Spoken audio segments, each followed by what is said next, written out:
নমস্কার বন্ধুরা, আজকে আমরা এই ভিডিওতে আলোচনা করব এফসিআই এর তরফ থেকে নতুন রিক্রুটমেন্ট জারি করা হয়েছে।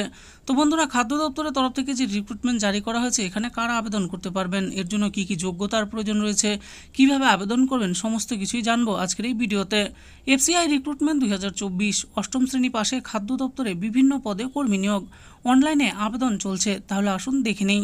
বলা হয়েছে যে এফসিআই রিক্রুটমেন্ট 2024 অষ্টম শ্রেণী পাস যোগ্যতায় কর্মী নিয়োগের আবেদন শুরু হলো রাজ্যের চাকরি প্রার্থীদের সরকারি দপ্তরে নিয়োগের বিজ্ঞপ্তি প্রকাশিত হলো। তাই যে সমস্ত চাকরি প্রার্থীরা বর্তমানে ন্যূনতম যোগ্যতায় চাকরির সন্ধান করছেন, তাদের জন্য সরকারি চাকরি পাওয়ার এটি একটি সুবর্ণ সুযোগ। কোন দপ্তর থেকে নিয়োগ করা হচ্ছে? ফুড কর্পোরেশন অফ ইন্ডিয়া অর্থাৎ এফসিআই এর পক্ষ থেকে নিয়োগ করা হচ্ছে চাকরি প্রার্থী। কোন কোন পদের জন্য আবেদন করতে পারবেন ইচ্ছুক চাকরি প্রার্থী? এফসিআই এর পক্ষ থেকে প্রকাশিত বিজ্ঞপ্তি অনুসারে জানা যাচ্ছে যে বেশ কিছু পদে আবেদন করার সুযোগ রয়েছে চাকরি প্রার্থীদের, যার মধ্যে রয়েছে manager, stenographer grade 2, typist, junior engineer, সহকারী আর ওয়াচম্যান। শিক্ষাগত যোগ্যতা কত থাকলে তবেই আবেদন করতে পারবেন? উপরে উল্লেখিত এফসিআই এর পদগুলিতে আবেদনের জন্য সবথেকে ন্যূনতম যোগ্যতা রাখা হয়েছে, অর্থাৎ দেশের যে কোনো স্বীকৃত বিদ্যালয় থেকে শুধুমাত্র অষ্টম শ্রেণী পাশ করে থাকলেই এই পদের জন্য আবেদন করতে পারবেন। তবে উচ্চতর পদে আবেদন করার জন্য উচ্চ শিক্ষাগত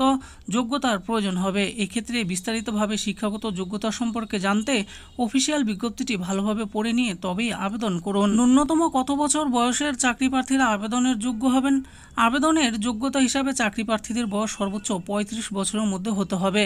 35 বছরের একদিন বেশি বয়স হলেও সেই চাকরি প্রার্থী আবেদনের জন্য যোগ্য বিবেচিত হবেন না। আসুন এবার জেনে নেই নিয়োগ পদ্ধতি কি রয়েছে। এফসিআই এর পক্ষ থেকে প্রকাশিত বিজ্ঞপ্তি অনুসারে চাকরি প্রার্থীদের মোট 2টি পরীক্ষার মাধ্যমে বাছাই করা হবে, যার মধ্যে সবার আগে 200 নম্বরের প্রিলিমিনারি পরীক্ষা দিতে হবে সমস্ত ইচ্ছুক আবেদনকারীকে। সেই পরীক্ষায় উত্তীর্ণ হলে তবেই মেন্স পরীক্ষা দিতে পারবেন চাকরি প্রার্থী। এক্ষেত্রে মোট 4টি পেপারের মাধ্যমে 120 নম্বরের মেন্স পরীক্ষা নেওয়া হবে। তাহলে এবার জেনে নেওয়া যাক এই পদগুলিতে আবেদন কিভাবে করবেন। এই পদগুলিতে আবেদনের জন্য ইচ্ছুক চাকরি প্রার্থীদের প্রথমেই এফসিআই এর অফিসিয়াল ওয়েবসাইটে চলে যেতে হবে। এরপর সঠিক তথ্যের সাহায্যে প্রয়োজনীয় আবেদনপত্রটি পূরণ করে জমা করে দিতে হবে। তো বন্ধুরা, দেখে নিলেন আজকে আমরা এই ভিডিওতে আলোচনা করলাম খাদ্য দপ্তরের তরফ থেকে যে নতুন রিক্রুটমেন্ট জারি করা হয়েছে সেই ব্যাপারে। তো এখানে কারা কারা আবেদন করতে পারবেন, কোন কোন পদের জন্য আবেদন করতে পারবেন, এর জন্য কি শিক্ষাগতার প্রয়োজন রয়েছে, সমস্ত কিছু এই ভিডিওতে আমি বলে দিয়েছি। আশা করি ভিডিওটি আপনাদের ভালো লেগেছে। আর এই ভিডিওটি যদি আপনাদের ভালো লেগে থাকে তাহলে অবশ্যই একটি লাইক করবেন। আরও এরকম নিত্য নতুন চাকরির ব্যাপারে জানতে হলে আমাদের এই চ্যানেল জব ফর ইউ চ্যানেলটিকে অবশ্যই সাবস্ক্রাইব করবেন। আর এই ভিডিওটি দেখার জন্য আপনাদের সকলকেই অসংখ্য ধন্যবাদ।